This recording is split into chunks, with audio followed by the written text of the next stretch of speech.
Now we are discussing about the books of FLN for class 3rd. There are 3 books. First is textbook, second teacher guide, and third workbook. Teacher guide and workbook totally is made for the textbook. Okay, text book को पढ़ाने के लिए ये 2 पुस्तकें हैं. तो first है हमारी शिक्षक सदर्शिका टीचर गाइड और सेकंड है वर्कबुक जो बच्चों के लिए है. अब इस टीचर गाइड में page by page day by day लिखा हुआ है उसका लेसन प्लान कि हम इस सप्ताह में आज के दिन क्या क्या पढ़ाएंगे, कैसे करेंगे. एक जनरल हम देख लें इसको थोड़ा सा. यहाँ पर कुल कितने सप्ताह हम पढ़ाते हैं वर्ष भर में? कितने पढ़ाते हैं? 30 सप्ताह. 1 2 3 4 5 6 7 8 9 10 11 12 13 14 15 16 17 18 19 20 21 22 23 24 25 26 27 28 29 30. ओके, अब इसमें हम पढ़ाने के बाद स्टूडेंट्स का असेसमेंट करते हैं, आकलन करते हैं. आकलन किस लिए किया जाता है? आकलन का अर्थ क्या हुआ? आकलन का अर्थ हुआ कि जितना हम पढ़ा दिए हैं तो हमारा विद्यार्थी कितना सीखा. यह क्यों किया जाता है? यह इसलिए किया जाता है कि हम ये जान जाएं कि विद्यार्थी यदि नहीं सीख पाया है तो अच्छी बात है, और नहीं सीख पाया है तो उसका क्या कारण है. उद्देश्य हमारा क्या है? सिखाना. अब नहीं सीखा है तो उसका कारण क्या है? तो केस स्टडी के द्वारा टॉपिक में समस्या है कि स्टूडेंट्स में समस्या है, इस पर विशेष फोकस करना चाहिए. क्या साफ करना चाहिए, क्या साफ करता है. अब कचरा आंख में है, चश्मा साफ करता है. हमको ये चीज देखना है कि प्रॉब्लम कहां पर है. जब तक उस प्रॉब्लम की दवा नहीं होगी तब तक आगे काम नहीं होगा. तो असेसमेंट इसलिए किया जाता है कि हम विद्यार्थियों का आकलन करें कि पढ़ाई गई विषय वस्तु, पढ़ाया गया कंटेंट उनके समझ में आ गया है कि नहीं आ गया है. आ गया है तो अच्छी बात है, और नहीं आया है तो उसका रीजन क्या है, फिर उसको हम दूर करेंगे. अब ये सप्ताह हैं. क्या हैं ये? सप्ताह लिखे हुए हैं. सप्ताह 1 से सप्ताह 5 तक रेडीनेस वीक है FLN में.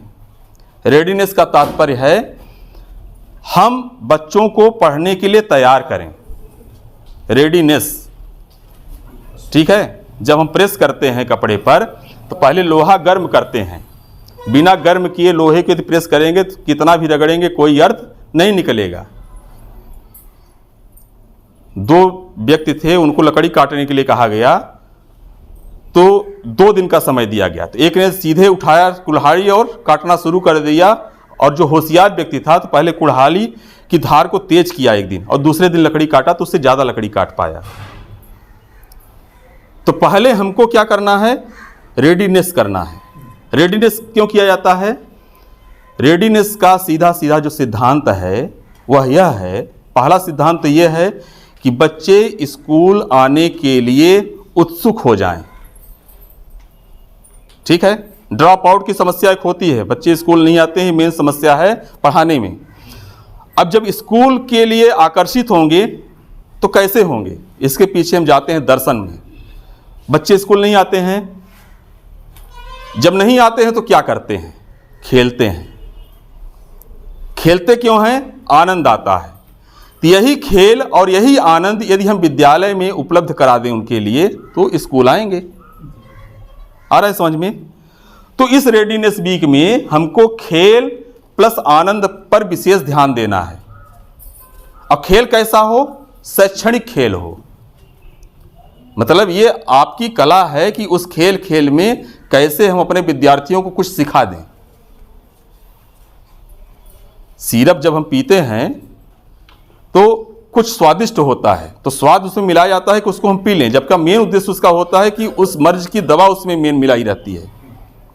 नहीं सीधे अगर दे दिया जाए नीम की पत्ती पीने के लिए तो बहुत कड़वी है, तो हमको तो देना भी दवा है, लेकिन हमारे बच्चे आकर्षित हों।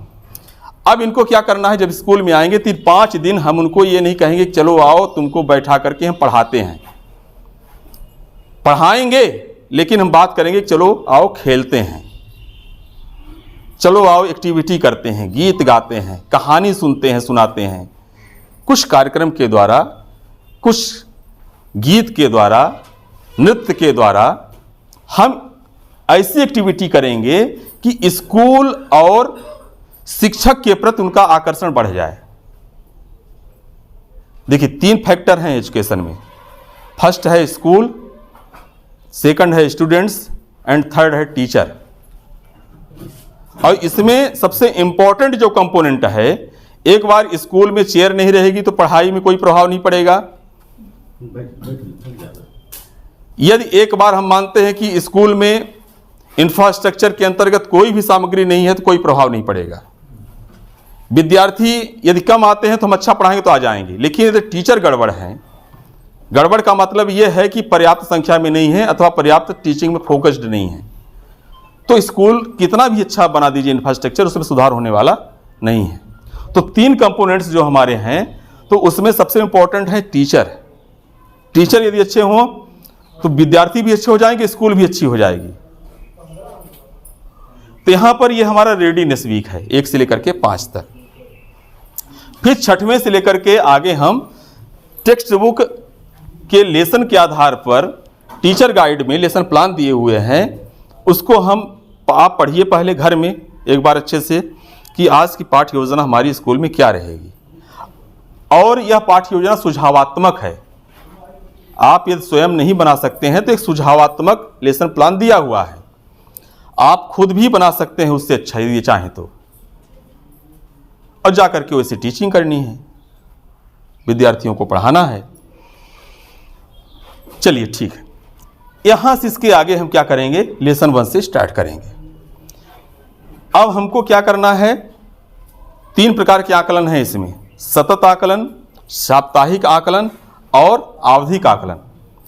कंटिन्यूअस आकलन भी करते हैं, इसलिए कि जो हम डेली पढ़ाते हैं और बच्चे वर्कबुक में भरते हैं, उसमें हम कंटिन्यूअस असेसमेंट करते हैं विद्यार्थियों का। फिर होता है वीकली असेसमेंट, साप्ताहिक आकलन। जैसे हमारा 6वां सप्ताह है, यहाँ हम पढ़ाए, कितने दिन पढ़ाएंगे, 5 डेज पढ़ाएंगे, और लास्ट का हमारा 1 डे हमारा असेसमेंट का रहेगा। तब सप्ताह में, वीक में, देखिए जो वीकली असेसमेंट है 5 डेज प्लस 1 डे, ये 5 डेज हमारी क्या है, टीचिंग है, और ये हमारा 1 डे क्या रहेगा, असेसमेंट रहेगा।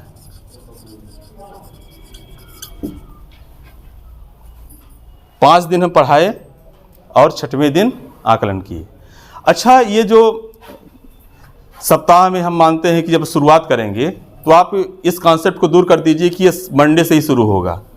जिस दिन से आप स्कूल पढ़ाना शुरू कर दिया, आपका सप्ताह शुरू हो गया। छुट्टी आती है तो दिन उसके बढ़ जाएंगे, जैसे 2-3 दिन छुट्टी फंस गई, 3 दिन इधर पढ़ाए हैं, अभी हमारा 3 दिन घट रहा है, 2 दिन की छुट्टी हो गई, तो उस 2 दिन को काट करके फिर आगे का हम प्लस करेंगे, जोड़ेंगे। क्लियर है ये? ठीक। अब यहाँ से यहाँ तक जब 10वें सप्ताह में पहुँचेंगे तो आवधिक आकलन करेंगे। पीरियोडिक असेसमेंट इसको बोलते हैं, आवधिक आकलन। तो पीरियोडिक असेसमेंट में यहाँ से लेकर के यहाँ तक का करेंगे, ठीक है ना। पीरियोडिक असेसमेंट इसलिए बोलते हैं शुरू से लेकर के, तो यहाँ से यहाँ तक का हम 6 से लेकर के 9 तक का जो पोर्शन रहेगा, इसका 70% आकलन करेंगे, और यहाँ से यहाँ तक जो हमने अभी तक पढ़ाया उसका 30%। इस जो 10वें सप्ताह में हम करेंगे 30% प्लस 70%। फिर इसी तरह से हमारे पूरे सप्ताह ये चलेंगे। जब 20वें सप्ताह में पहुंचेंगे तो यहाँ पर फिर पीरियोडिक हम असेसमेंट करेंगे। इस असेसमेंट में क्या करेंगे कि 11 से लेकर के 19 तक इसका 70% और इसका पीछे का 30%, और उसी तरह से यहां पर करेंगे तो यहां से यहां तक का 70% और यहां से यहां तक का 30%। क्लियर हो रहा है चार्ट से? किसी कंफ्यूज है यहां पर? ठीक है, मतलब इस तरह से आप चार्ट को मैं लिख करके बता दिया तो क्लियर हो जाएगा। समझ रहे हैं? यहां से 21 से लेकर के 29 तक कितना 70% का आकलन करेंगे, 21वें सप्ताह से 29वें सप्ताह तक। इसके ऊपर का हम 30% लेंगे। तो पहले जो पढ़ा है उसका 30 और उसी में पीरियोडिक में जो हमारा चलेगा उसका हम 70% लेंगे। अब नेक्स्ट आइए आगे बढ़ते हैं।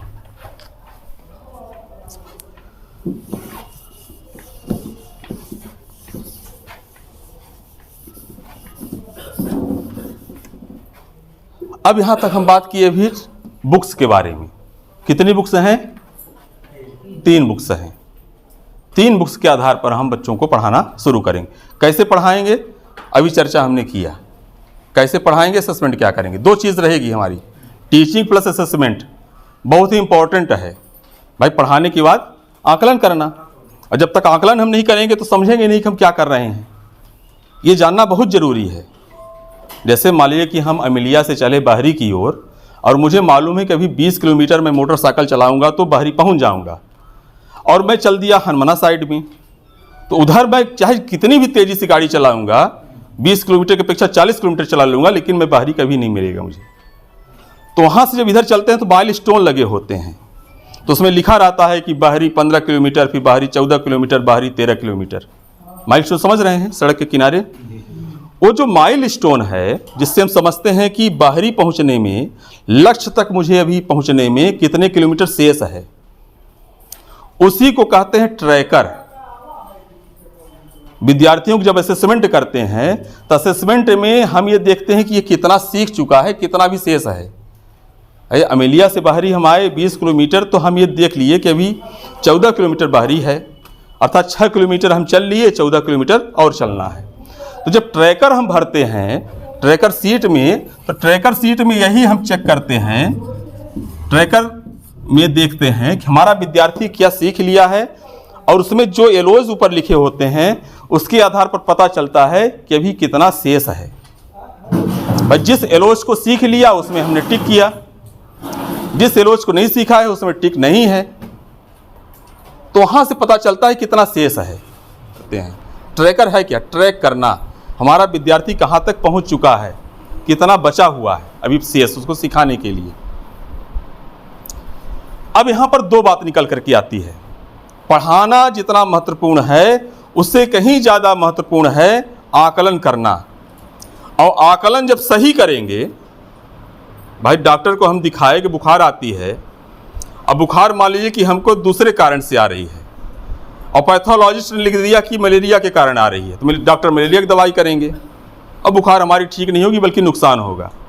तो हमारा असेसमेंट सही होना चाहिए। यदि हम सही नहीं करते हैं सही उपचार नहीं कर पाएंगे, रेमेडी सही नहीं कर पाएंगे।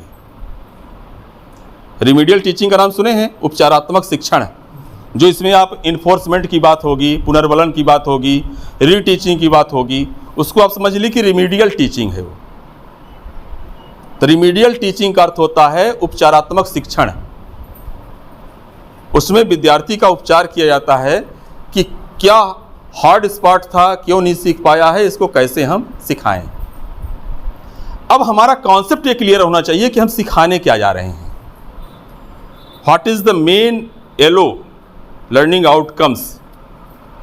मेन हमारा उद्देश्य ये है कि हमारे विद्यार्थी इंग्लिश की पुस्तक समझ के साथ पढ़ लें और अपनी अभिव्यक्ति लिखित रूप से कागज में लिख लें। ये हमारा मेन हमारा एलो है।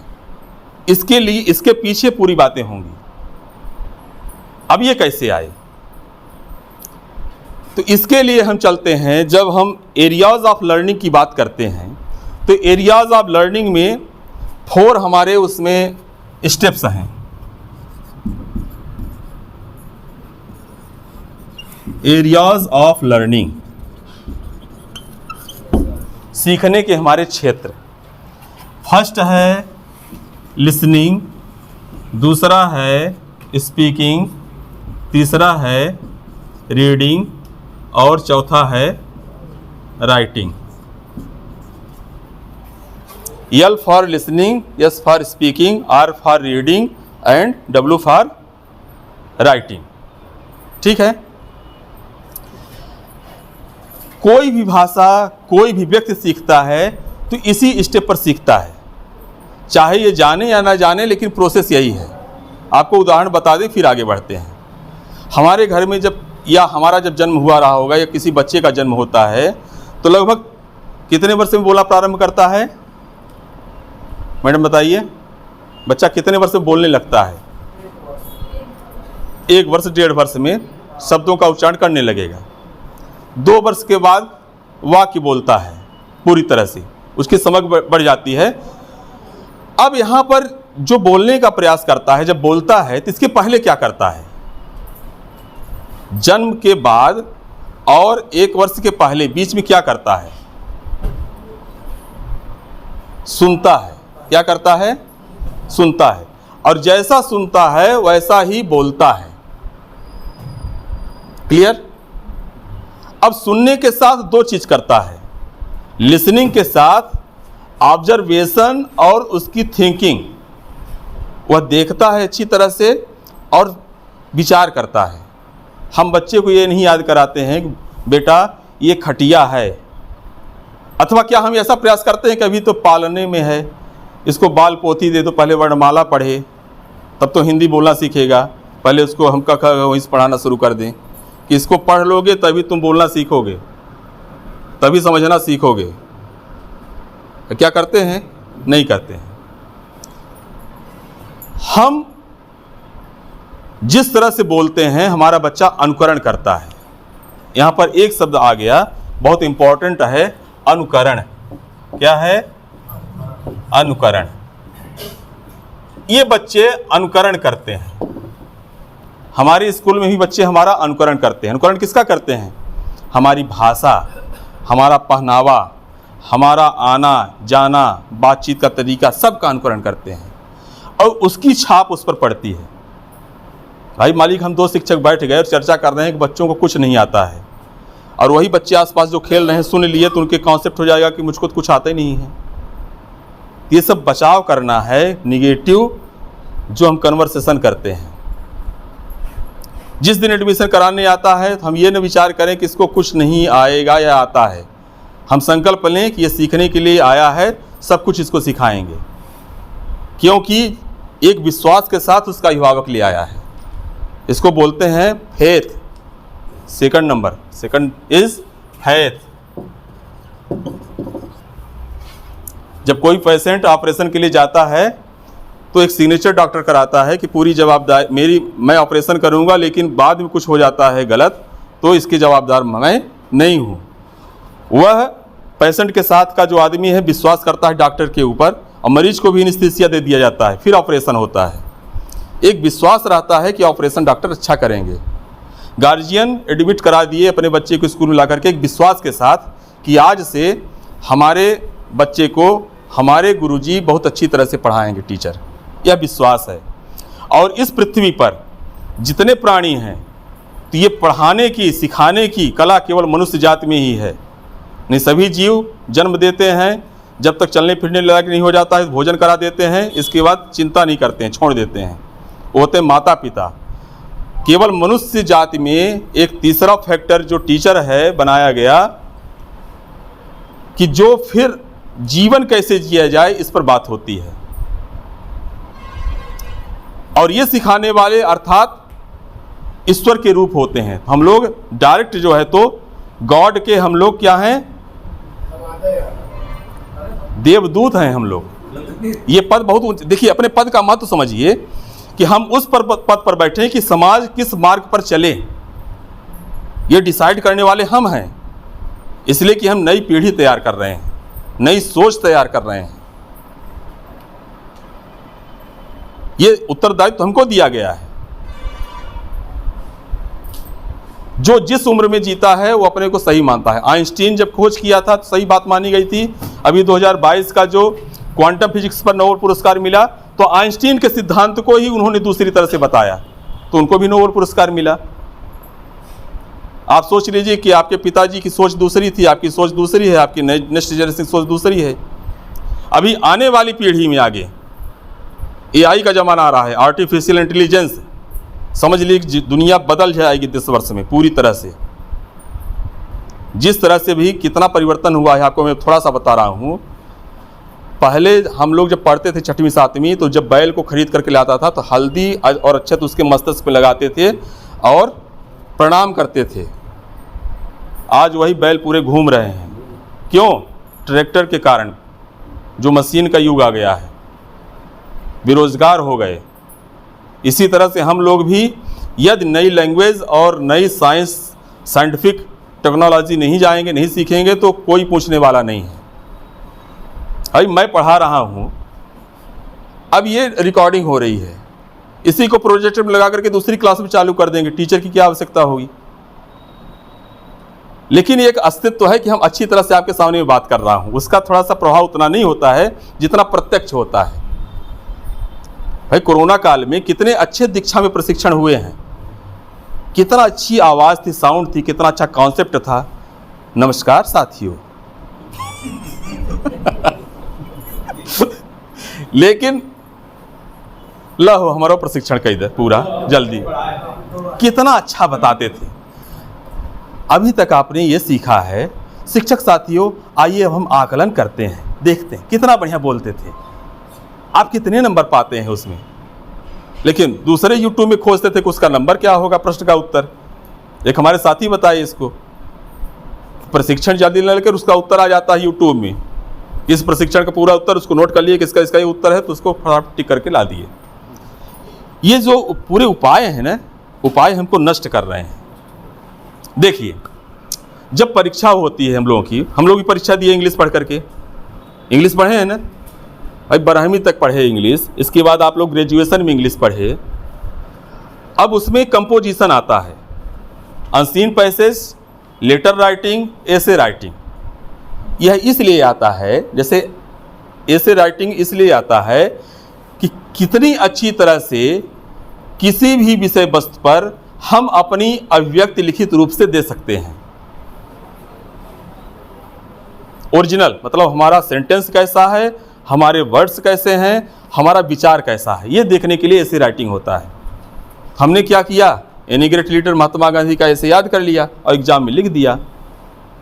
तो हम ओरिजिनल थिंकिंग कहाँ किए, उस पर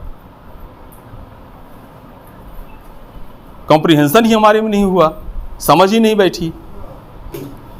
इसलिए ये पोजीशन बन रही है, ये स्थिति बन रही है। अब यही स्थिति, जो स्थिति हम लोगों के साथ थी, हमारे विद्यार्थियों में न आए। जो हुआ तो हुआ, अब न हो। और इसके लिए यह पूरा उत्तरदायित्व, all responsibilities goes on you, आप पर निर्भर है कि आप पर न आए। यहां हवा लगेगा, यहां बैठ जाए, ठीक है। अब देखिए, अब यहां पर निष्कर्ष निकल करके आया कि जिस तरह से छोटा बच्चा हिंदी सीखता है सुन करके, पहली प्रोसेस ये होती है। और सुनता कब है, जब कोई बोलता है। बोलने की प्रोसेस सुनने से होती है। इसीलिए जो गूंगा होता है वह जन्म से ही बहरा होता है। भाई जब बहरा है तो कोई शब्द सुनाई दिया ही नहीं कान में, तो बोले कैसे। बोलने का हम जिह्वा, ओष्ठ, ताल, मूर्धा का प्रयोग करते हैं, दंत का, लेकिन तभी हम यहां से उच्चारण होगा जैसा हम सुनेंगे।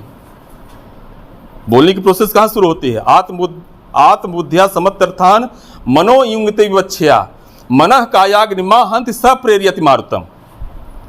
पहले कोई भी, जैसे हम बोल रहे हैं ना अभी, कोई भी शब्द आता है तो पहले आत्मा में, फिर आत्मबुद्ध्या समर्थान, फिर बुद्धि में जाता है। मनोयुक्ति विवच्छया, आत्मा से मन, मन से बुद्धि में इच्छा उत्पन्न होती है। फिर मनः कायाग्निमा हंति, मन इस काया के अग्नि को दबाता है, और जब अंदर को प्रेशर पड़ता है तो हवा ऊपर की ओर उठती है, और जब हवा बाहर निकलती है तो कंठ, ताल, मूर्धा, दंत, ओष्ठ से स्पर्श करती हुई बाहर आती है, तो वहाँ से ध्वनियाँ उत्पन्न होती हैं। जैसे हारमोनियम में क्या करते हैं, पहले हवा डालते हैं और जिस लीड को दबाते हैं वहाँ से हवा निकलती है तो अलग अलग धुन निकलती है, ध्वनियाँ अलग। इसी तरह से कंठ से क वर्ण, ताल से च वर्ण, मूर्धा से ट वर्ण, दंत मतलब जिह्वा हमारी दांत के पिछले भाग में स्पर्श करती है, प फ व हमारे ओष्ठ वर्ण हैं। कभी हिंदी के पीरियड में अच्छे से इस पर चर्चा हमारी होती है, बहुत लंबा ये पीरियड हो जाता है, थोड़ा सा मैं बता रहा हूँ। तो बोलने की यहाँ से जब हम स्पीकिंग जब होती है ये इम्पोर्टेंट है, और जब लिसनिंग होगी तभी स्पीकिंग होगी। ये दोनों मतलब को रिलेटिव हैं, अंतर संबंध है दोनों में, इसका संबंध इससे है, इसका संबंध इससे है। अब for the student in the school only the teacher is resource for listening. If teacher is not speaking English in school, then the student will not listen. यदि शिक्षक नहीं बोलेगा तो विद्यार्थी नहीं सुनेगा। अब इसमें एक विशेष चीज के ध्यान रखने की आवश्यकता है। आप कभी ये ना सोचिएगा कि जितना हम बोलेंगे सीख ही ले, क्योंकि इसकी प्रोसेस अभी हम देखें ना, घर में बच्चा कितना सुनता है फिर बोलता है धीरे धीरे, अब बोलने का प्रयास करता है पानी से, मम्मी से, पापा से, बाबा से, फिर धीरे धीरे बोलता है। उसी तरह से हम तो बोलते रहें, हमारा काम है बोलना, लेकिन फोकस्ड करें कि हमारा विद्यार्थी कहाँ तक सीख रहा है। एक ही चीज़ को हम लेके न बैठ जाएं कि आज केवल हम BOO के बुक माने किताब सिखाएंगे, इसके अलावा कुछ नहीं, और जब तक नहीं सीखेगा तब तक आगे बढ़ेंगे नहीं। थोड़ा समझने की आवश्यकता है इसको। सिंपल सा हम उससे पूछें कि क्यों स्कूल नहीं आए, ठीक है, why did you not come the school study. थोड़ा थोड़ा बोलेंगे, आज कौन सा दिन है, फिर आज सोमवार है, टुडे इज मंडे। मान लीजिए बड़ा सेंटेंस हो जाता है, छोटे छोटे, तुम्हारे भाई का क्या नाम है, तुम्हारे ब्रदर का नाम क्या है। तो एक बार जब भाई बोलेंगे और ब्रदर बोलेंगे, बाइलिंगुअल यूज कीजिए, तो उसकी समझ बैठेगी कि हाँ इसको यही बोलते हैं, इसको ये बोलते हैं। यदि हम रोज बोलते हैं कि विंडो क्लोज करो, तो समझ जाएगा कि खिड़की को विंडो कहते हैं, ठीक है। इसको फैन बोलते हैं, नाउ फैन इज ऑफ। ये क्लियर हो गया। स्पीकिंग जब होगी टीचर के द्वारा तो लिसनिंग होगी बच्चे के द्वारा, तब वो क्या करेगा, स्पीकिंग करेगा, बोलेगा। और हिंदी में लिसनिंग स्पीकिंग कंप्लीट करके आता है। हम उसको स्टार्ट करते हैं रीडिंग और राइटिंग, और यही इतनी बड़ी समस्या होती है कि साल में नहीं होती है 8वीं तक, कि वो किताब पढ़ ले और लिख ले, अपनी अभिव्यक्ति लिखित रूप से प्रस्तुत कर ले। तो हिंदी में तो इस पर फोकस करते हैं। अच्छा, अब होता क्या है देखिए, बड़े मज़े की बात है। हम जब पढ़ाते हैं स्कूल में तो कहते हैं चलो किताब खोलो लिखो, पहले राइटिंग कराते हैं, रीडिंग में कम फोकस करते हैं, और स्पीकिंग बिल्कुल जीरो होती है। जब स्पीकिंग नहीं होती तो लिसनिंग भी जीरो रहती है। तो क्रम ये है सीखने का, LSRW, और हम शुरू करते हैं WR से, इसलिए नहीं सीखता है बच्चा। ये तो लास्ट है, लास्ट स्टेप है राइटिंग। भाई दक्षता उन्नयन में दक्षता क्यों नहीं आ रही है, वर्क बुक हम सोचते हैं कि यदि बच्चा भर ले किसी तरह से, लेकिन उसको अंडरस्टैंडिंग के साथ भरवाना है ना, निपुण में है ना, रीडिंग विथ अंडरस्टैंडिंग। अंडरस्टैंडिंग पर ध्यान देना है कि समझ रहा है कि नहीं समझ रहा है। नहीं समझ रहा है तो कोई अर्थ नहीं है। दो व्यक्ति एक बार गड्ढा बना रहे थे, एक तीसरा निकलता है, पूछता है क्या कर रहे हो, कहा हम लोग अपनी ड्यूटी कर रहे हैं। एक आदमी मिट्टी को बाहर निकालता था, दूसरा मिट्टी को फिर डाल देता था। तो नहीं उससे रहा गया, फिर पूछता है कि यार समझ में नहीं आ रहा है कि मिट्टी निकालते हो डालते हो। तब उसने कहा कि चलो तुम्हारे लिए मैं सांस ले लेता हूँ, नहीं तो अपनी ड्यूटी बहुत अच्छे से करता हूँ, तो टाइम नहीं है बताने के लिए। तो कहता है चलो जल्दी सुन लो, हम लोग 3 लोग हैं, आवाज़ तीसरा व्यक्ति जो है तो CL पर है, छुट्टी पर है। तो हमारा काम है गड्ढे की मिट्टी बाहर निकालना, जो अवकाश पर है तो उसमें एक वायर डालता है, मतलब वो गड्ढा बना करके तार डाल रहे थे। अब इसका काम है फिर मिट्टी को डाल देना। तो तार डालने वाला आज छुट्टी पर है, तो वो जाने, हम लोग अपना अपना काम कर रहे हैं।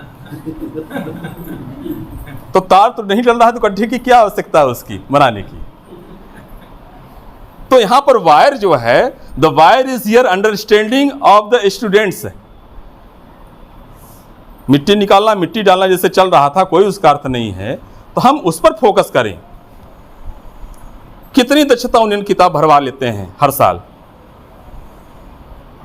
आरएसके से निर्देश हो जाते हैं कि अक्टूबर तक आपको टेक्स्ट बुक पढ़ाना ही नहीं है, इसलिए कि दक्ष हो जाएं। फिर रिपोर्ट आती है, अभी बेसलाइन टेस्ट फिर आएगा, फिर आप कह देंगे, बड़े आराम से कहते हो तो भूल गया है गर्मी में, फिर वही आएगा कि सब चले गए अंकुर में, लाना है उमंग तक। स्कूल में पूछा जाए कि कितने बोलो बनता है पढ़ते, 2 से, सर जी वाज अवै नहीं मैं लड़का जो पढ़े ले रहे हैं। अब बाद में पूछा जाए तो लड़का स्कूल नहीं आवता, ये खाते नहीं पढ़ाता ही, तो दोनों में समस्या है। तो ये सब चीज़ें जो हैं इसको हम अवॉइड करें और यहाँ पर फोकस करें इस स्टेप पर, साक्षरता को लेकर के। अब स्पेशली इन द इंग्लिश हम चर्चा करेंगे यहाँ से लेकर के यहाँ तक, तो इस पर विशेष चीज़ करना है। अब इन्हीं जो हमारे 4 जो स्टेप हैं, तो इसके लिए हम 8 आयाम पर चर्चा करेंगे। इसका विस्तारित रूप है। पहला है, फर्स्ट हमारा है मौखिक भाषा विकास।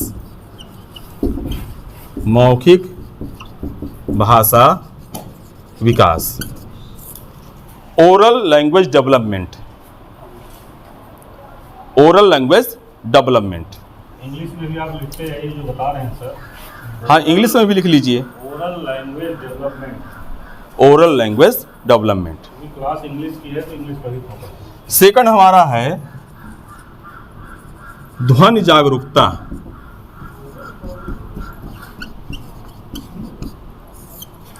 इसको इंग्लिश बोलते हैं साउंड अवेयरनेस। थर्ड है वर्ण ज्ञान, लेटर नॉलेज। फोर्थ है शब्द भंडार, वोकाबुलरी। पांचवा है धारा प्रवाह पठन, फ्लुएंसी। फ्लुएंसी इन रीडिंग कह सकते हैं, फ्लुएंसी इन रीडिंग, धारा प्रवाह पठन। नंबर 6 है समझ, अंडरस्टैंडिंग। नंबर 7 है लेखन और नंबर 8 है स्वतंत्र पठन।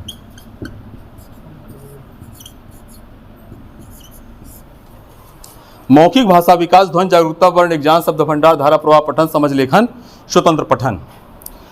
इन 8 आयाम पर थोड़ा चर्चा होगी, जिस पर थोड़ा कॉन्सेप्ट क्लियर होगा कि किस तरह से हम भाषा शिक्षण के अंतर्गत इन आयामों के द्वारा विद्यार्थियों के साथ यदि हम काम करते हैं तो कुछ हम अच्छा रिजल्ट आएगा।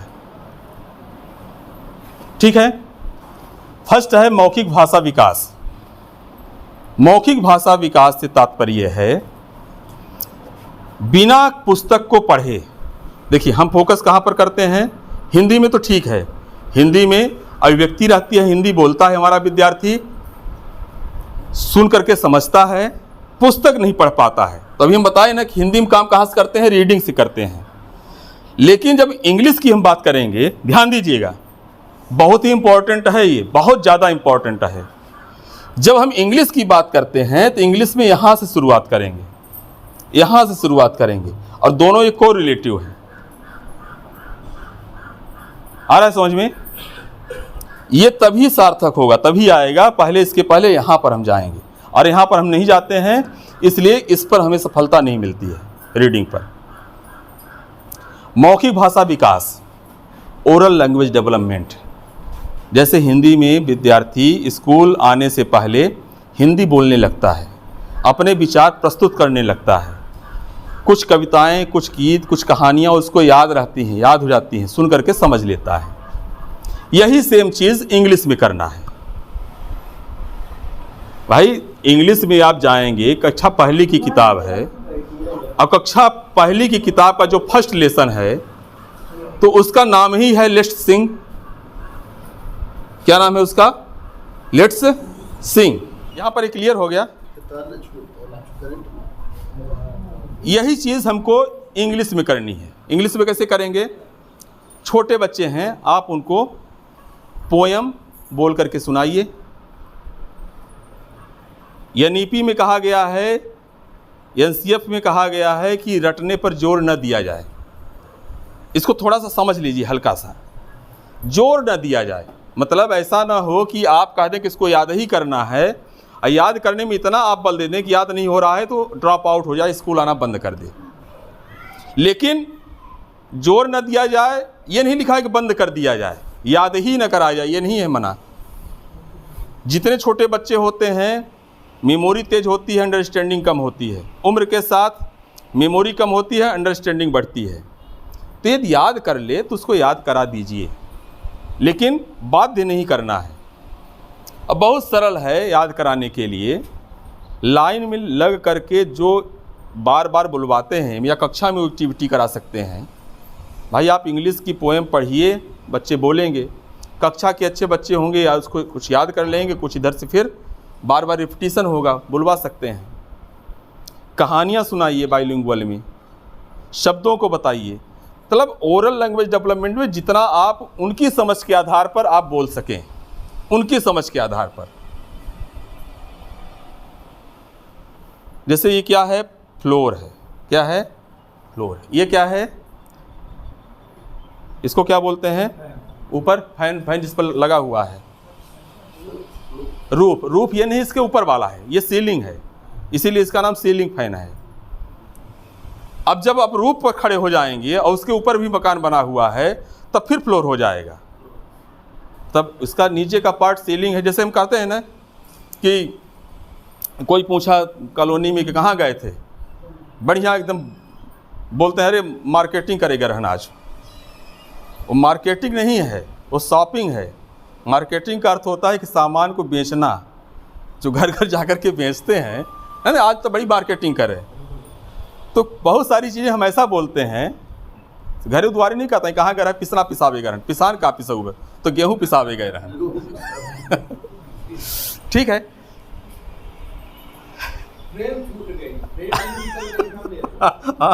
हाँ बिल्कुल सही है, दे दीजिए।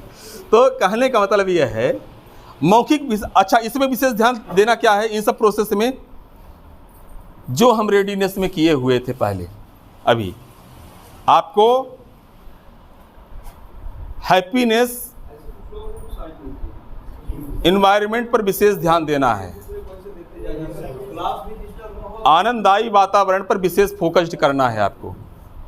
बात आ रही समझ में? यहाँ पर जो कुछ भी हम करा रहे हैं, भाई हमारे विद्यार्थी भी गांव से हैं, आप उनसे बातचीत करिए। है बकरी चरावत हैं, बकरी के गोट कहते हैं इंग्लिश में। भाई एक एक चीज़ तो उनको भी अच्छा लगेगा। अब आप बोर्ड पर लिखे GOAT गोट माने बकरी, याद कैले नहीं बहुत मारब, ये पढ़ाने की जो शैली बंद करना है।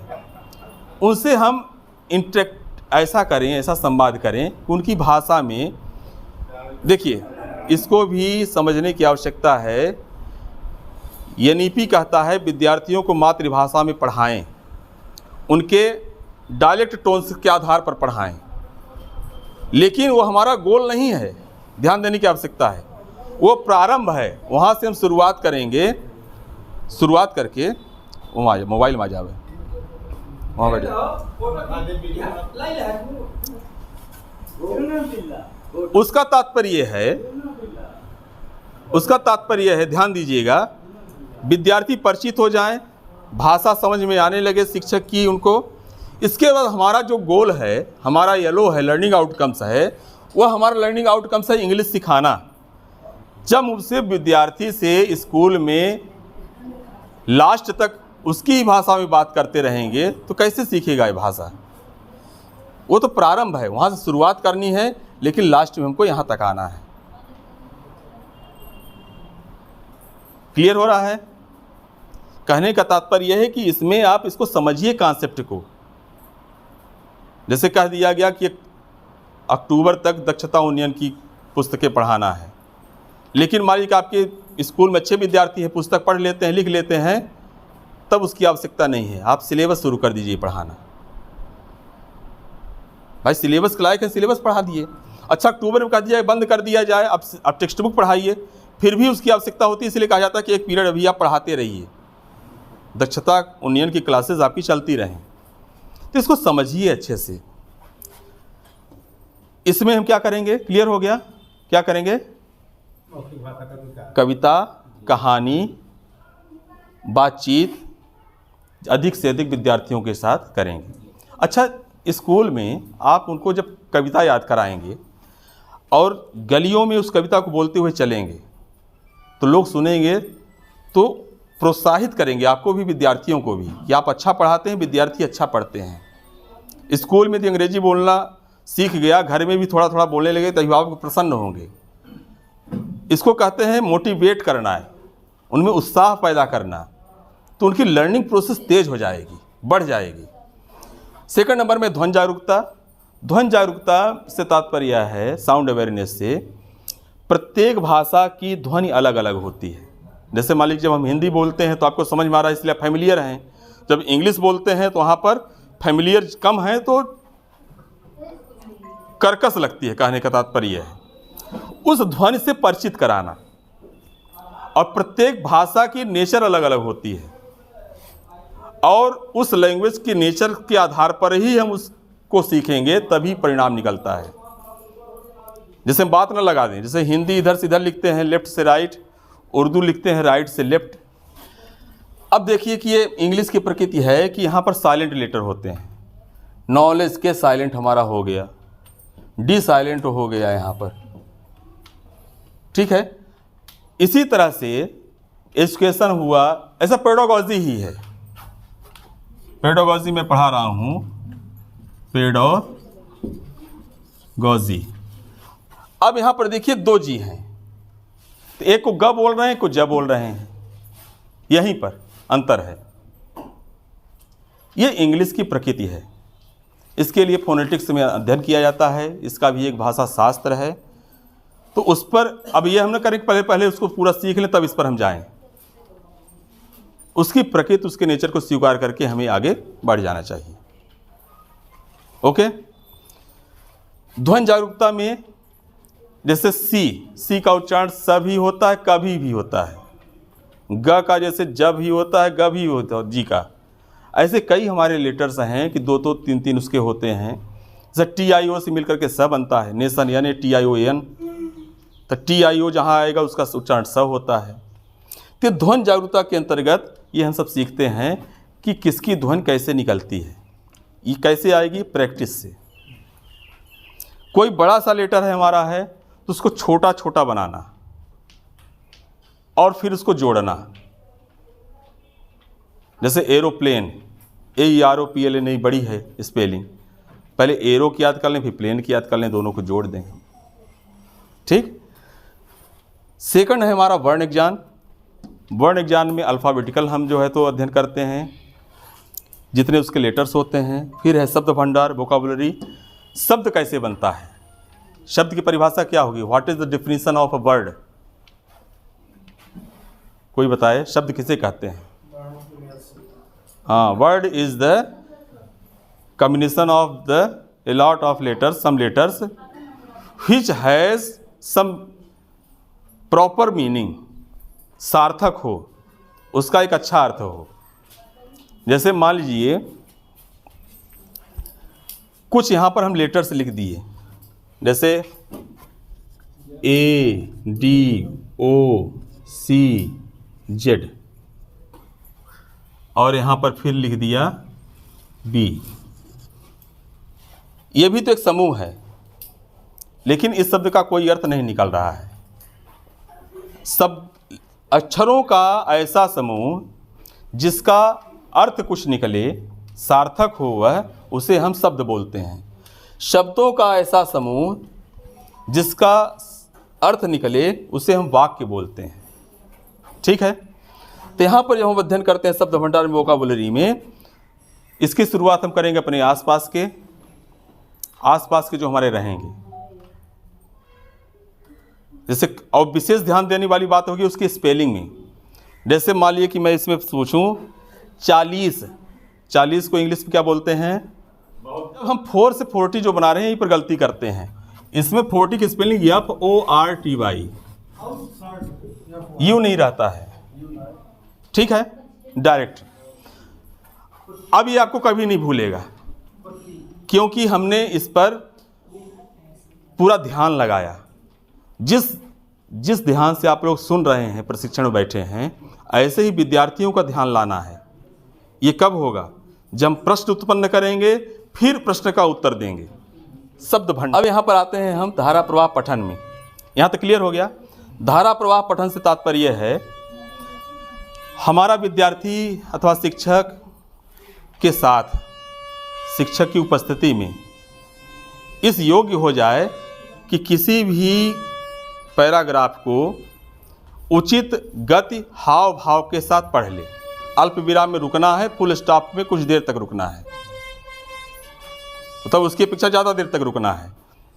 कुछ आगे आइए पढ़ते हैं। समझ, अंडरस्टैंडिंग यहाँ पर यह हो जाए कि जब आपस में विद्यार्थी बात करे तो समझ ले। लेखन, जितना उसकी अभिव्यक्ति है तो लिख ले, यही लेखन है। जैसे अभी जो द्विवेदी जी बोले तो वर्ड पर काम होगा अभी, लेकिन सेंटेंस तक चलना है। कहाँ तक चलना है? स्वतंत्र पठन एवं लेखन तक आना है कि कोई भी विद्यार्थी स्वतंत्र रूप से कोई भी पुस्तक पढ़ ले और लिख ले।